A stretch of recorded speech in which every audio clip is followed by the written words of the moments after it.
सभी शिक्षार्थी व शिक्षा प्रेमियों को नमस्कार, जय हिंद, आदाब, सलाम, वाहेगुरु की खालसा। मेरे दोस्तों, आज हम लोग एक ऐसे टॉपिक की डिस्कशन करेंगे जो भारत के हर नागरिकों को जानना चाहिए। खास तौर पर देश के नागरिक होने के नाते हमें ये चीज़ों को तो जरूर पता होनी चाहिए कि भारत में करप्शन के विरुद्ध यानी कह सकते हैं भ्रष्टाचार के विरुद्ध कौन कौन सी ऐसी संस्थाएं हैं। उन सारी संस्थाओं में एक ऐसी संस्था की हम बात करने जा रहे हैं जो जनता के पॉकेट मनी जो होता है, जनता के पॉकेट जो होती है, उसका संरक्षण प्रदान करता है, जिस संस्था का नाम लोकपाल है। अर्थात आज हम बात करेंगे लोकपाल। तो मेरे प्यारे दोस्तों, आइए जानते हैं लोकपाल है क्या, लोकपाल की स्थापना के उद्देश्य क्या रहा, लोकपाल इतिहास क्या रही है और वर्तमान में भारत के कौन लोकपाल हैं तथा भारत के पहले कौन से लोकपाल थे।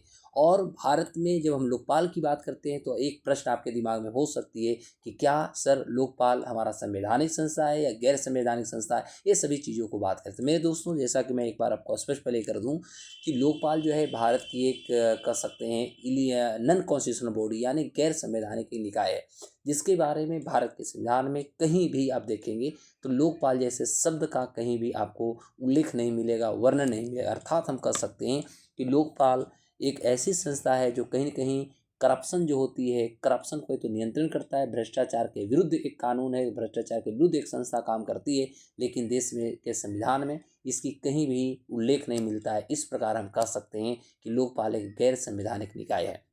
मेरे दोस्तों, चूँकि अभी अभी आप देख सकते हैं तो आप देखेंगे कि लोकपाल, भारत के नए लोकपाल जो है फरवरी 2024 में गठित हो चुकी है।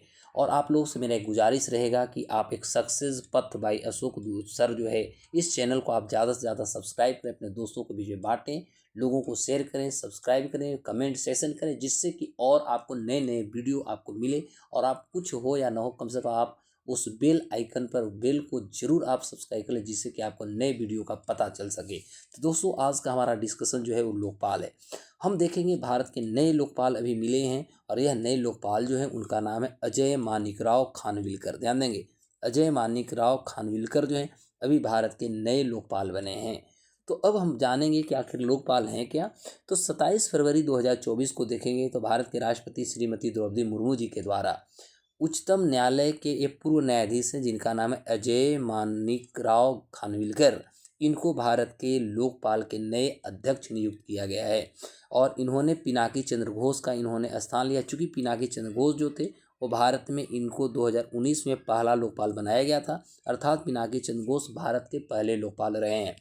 साथ ही साथ देखेंगे कि लोकपाल में जो होते हैं कुछ अन्य सदस्य होते हैं। तो अन्य सदस्यों के रूप में पहला जो है न्यायमूर्ति लिंगप्पा नारायण स्वामी हैं, वहीं दूसरा देखेंगे तो न्यायमूर्ति संजय यादव हैं, और तीसरा जो है न्यायमूर्ति ऋतुराज अवस्थी हैं। तो इस तरह से 3 सदस्यों को भी लोकपाल के अध्यक्ष जो रहे, जिनका नाम हुआ न्यायमूर्ति अजय मानिकराव खानविलकर के साथ साथ इनकी भी शपथ ग्रहण हुई तथा इनकी भी नियुक्त राष्ट्रपति जी के द्वारा किया गया है।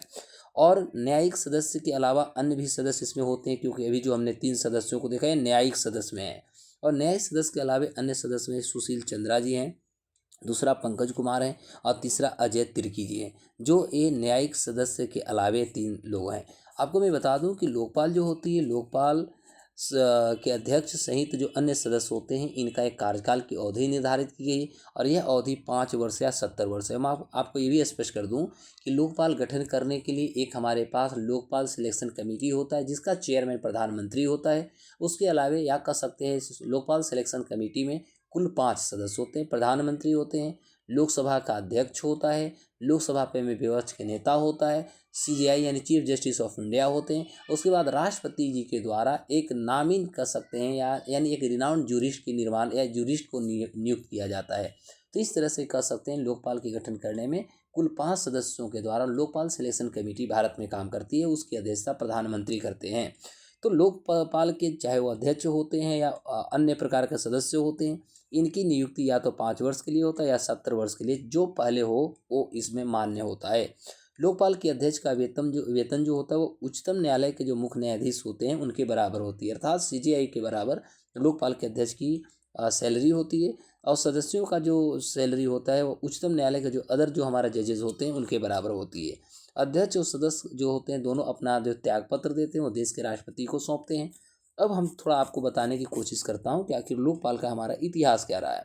देखिए, लोकपाल की जब हम विकास की बात करते हैं, इसका ऐतिहासिक पृष्ठभूमि की बात करते हैं, तो लोकपाल अधिनियम जो है जब 2013 में आपने देखा होगा कि अन्ना हजारे जी का जब जन लोकपाल लोक करके आंदोलन जब आई थी, तो उस समय जल्दीबाजी में कहीं ना कहीं जो यूपीए सेकंड की जो सरकार चल रही थी, उन्होंने जल्दीबाजी में उन्होंने भ्रष्टाचार पर नियंत्रण करने होती या भ्रष्टाचार से निपटने के लिए उन्होंने राष्ट्रीय स्तर पर लोकपाल का गठन की बात किया, और राज्य स्तर पर जो लोकायुक्त होता है उनको नाम उन्होंने स्वतंत्र प्राधिकरण की स्थापना के अधिनियम के रूप में उन्होंने पारित कर दिया था। एक्चुअली ये संस्थाएं जो होती हैं बिना किसी संवैधानिक दर्जे के वैधानिक निकाय करती हैं। लोकपाल की अवधारणा पूरी दुनिया में आप यदि देखते हो तो पूरी दुनिया में लोकपाल की अवधारणा 1809 में शुरू होता है, स्वीडन में होता है जो एक स्कैंडिनेवियन कंट्री है। और वो जब देखेंगे तो स्वीडन में 1809 में होता है, जब वहाँ पर ओम्बुड्समैन यहाँ वर्ड यूज हुआ था, याद रखेंगे। तो ओम्बुड्समैन जो है एक हमारा स्कैंडिनेवियन शब्द है। उसके बाद न्यूजीलैंड और फिर नॉर्वे में देखिएगा तब 1962 में इसकी स्थापना होती है। 1960 के दशक में देखेंगे तो सबसे पहली बार भारत में जो पूर्व कानून मंत्री थे उनका नाम था अशोक कुमार सेन जी। तो अशोक कुमार सेन जो थे भारत में पहली बार देखेंगे तो संसद में संवैधानिक लोकपाल का विचार पेश उन्होंने किया था। और इस तरह से हम कह सकते हैं कि 1960 के दशक में पहली बार लोकपाल का जो विचार था किसी पहले भारतीय के द्वारा यदि इस विचार को पेश की गई थी, उस व्यक्ति का नाम था अशोक कुमार सेन। उसके अलावा देखेंगे तो लक्ष्मीमल सिंघवी जो थे, लक्ष्मीमल सिंघवी के द्वारा पहली बार 1963 में लोकपाल शब्द और लोकायुक्त शब्द जो थे गढ़े गए थे। एक्चुअली लक्ष्मीमल सिंघवी के अनुसार देखेंगे तो लोकपाल जो एक संस्कृत वर्ड है, लोक प्लस पाल, लोक मतलब होता है पीपल, पाल मतलब होता है केयर टेकर, यानी जो जनता को सुरक्षा प्रदान करती है, यानी जनता को जो कह सकते हैं भ्रष्टाचार से बचाता है, भ्रष्टाचार से जो सुरक्षा प्रदान करता है, ऐसी संस्था को लोकपाल नाम दी गई है। 1966 में आप देखिएगा तो पहला जो हमारा प्रशासनिक सुधार आयोग जो बनी थी, उन्होंने 2 स्वतंत्र प्राधिकरणों की स्थापना करने के संबंध में उन्होंने मुख्य रूप से सिफारिश भी किया था।